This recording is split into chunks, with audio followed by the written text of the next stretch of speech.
Sacramento is one of those teams where it's tough to gauge where they value their players, kind of like Toronto, kind of like San Antonio. And let's just have a Tyrese Haliburton conversation. Where is Tyrese Haliburton in value? Does Sacramento hang up the phone just because he's so new and such a young piece on a rookie contract, and they have a hard time having people stay around? Is that something? Yeah, Tyrese Haliburton and Buddy Hield for Ben Simmons. And then I also have Tyrese Haliburton and Harrison Barnes for Ben Simmons, and Tyrese Haliburton, DeLon Wright, and Bagley for Ben Simmons. Is Tyrese Haliburton someone that's attainable? First of all, I want to say I love Tyrese Haliburton. I do too. Tyrese Haliburton was one of my favorite guys to watch in the league. Over this year, you go watch his highlights, man. The guy has an effortless 3-point shot, and it just goes in at such a high rate. He has a handle. He has an insanely good IQ. He's got one of one of the top IQs I've seen as a rookie coming into the league lately. 100%. Like if you actually if you listen to the guy talk, like he literally says a lot on podcasts that he was surprised when he came into the league just how not good some guys are. He didn't say it like that exactly, but basically said that. Like he was surprised just how some bigs or some guys that were longtime vets in the league didn't understand concepts at times. Like he is a very, very smart player, and I think he would do very, very well on this Sixers team. So I would love him on this team, but kind of like you're saying, I really don't know how Sacramento values him because they do have De'Aaron Fox, and De'Aaron Fox is also a promising guard in the NBA. So it's just like De'Aaron Fox, when he's hitting his 3-point shot, is literally unguardable. Yeah, De'Aaron for sure. Fox is one of those guys that is so athletic and so good in every other aspect that when he's hitting his 3-point shot, he's unguardable. So I don't know.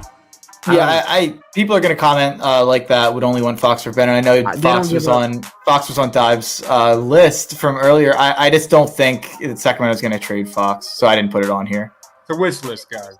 No, yeah, for sure. But I love Haliburton.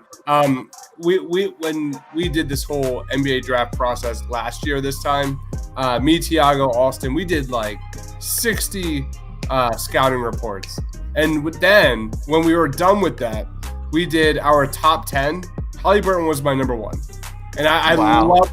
Yeah, I'm dead serious. I am all in on Haliburton. I'm not the biggest fan of Buddy Hield. But like as a last resort, I don't like Buddy. Like I would probably do this trade. If this is like, if would you rather Harrison Barnes? What's that? Would you rather Harrison Barnes? Would I add Harrison Barnes? Would you rather Barnes than Hield? I had the two trades right next to each other because I think that they're similarly valued, probably Harrison Barnes and Buddy Hield. Buddy Hield, obviously, more volume shooter, better offensive player. Barnes probably hurts you a little bit less on the defensive end. Personally, I think Hield would be a better guy to get just because he is a 3-point shooter, and I think coming off the bench could be a guy that you would like to have on the roster. But personally, I also don't think Hield is like I don't put a good big value on Hield. Hield is. I disagree. I like Hield. He's good. Don't get me wrong. He's good. He's good. But I don't think he good at it. He doesn't do anything else. That's fair. That's fair. Listen. I don't think Buddy Hield is going to be a guy who makes you better on a championship team. I don't think he's a guy that is going to like be in the starting lineup for the Sixers and like I would rather have Seth Curry at the shooting guard than him. Yeah, Seth Curry's a better player than Buddy Hield for sure. I agree with that. So that's my point though. Is like why, like to me, if you're trying to trade your guy who's supposed to be your second or third star on your team, and you get back a Buddy Hield, and he's playing it, you want him to like add value to your team. I think you have other guys on this roster that you would rather play over Buddy.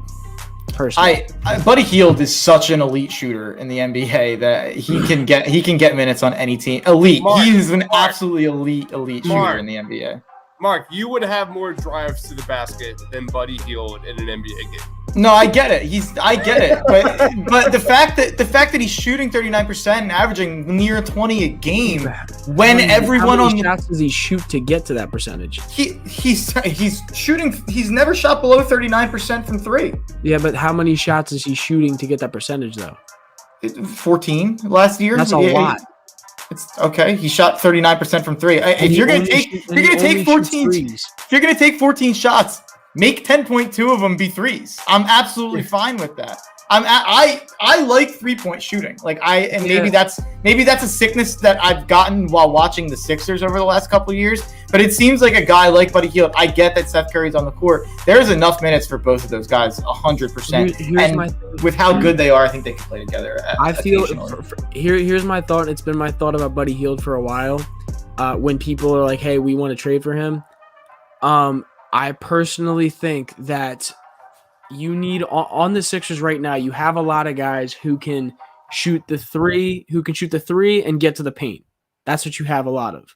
You don't have a lot of guys who are efficient in the mid-range area besides Joel and Tobias. And even Tobias doesn't do that, doesn't go to the mid-range consistently, and hasn't gone to the mid-range consistently and been super consistent until this year. I think Buddy Hield, you're adding a guy who shoots a lot of threes, and yes, shoots a decent percentage from three, obviously. But I think that kind of player you can have for a lot cheaper. I think you can sign JJ Redick to the mid-level exception this summer. Cooked.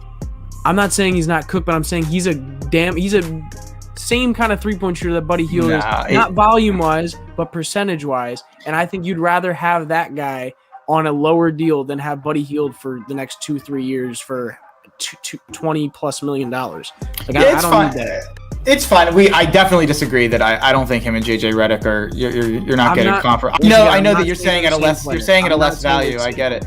But our 3-point attempt leader last year shot 6 threes a game, and Buddy took 10.2. So I definitely think that could help the Sixers. But let's move on. Halliburton's the main piece of the deal also, by the way. Yes. Getting Tyrese Haliburton and Buddy Hield. And I wasn't huge on Haliburton in the draft. Haliburton was probably the guy in the draft that I had the least opinion on. It was kind of like, oh yeah, I have him 6th or 7th. Like I saw him and I was like, oh, he's a good player. Way outperformed what I expected in the NBA, shooting 41% from three, I think on like 5 or 6 attempts. That is just absolutely excellent stuff. And he's a ball player. Absolutely. And he's fit with Fox way better than even I expected. So I agree. I didn't think when he came up on the board in the draft, I did not think they were going to draft him because I was like, they just signed De'Aaron Fox to an extension. No way they pick him. And then they picked him, and I was like, well, that's interesting. And then he ended up being a way better 3-point shooter than anybody expected. Justin, he was one of the highest IQs, easily. Oh, yeah. The highest IQs heading into this draft. Easy. Yep.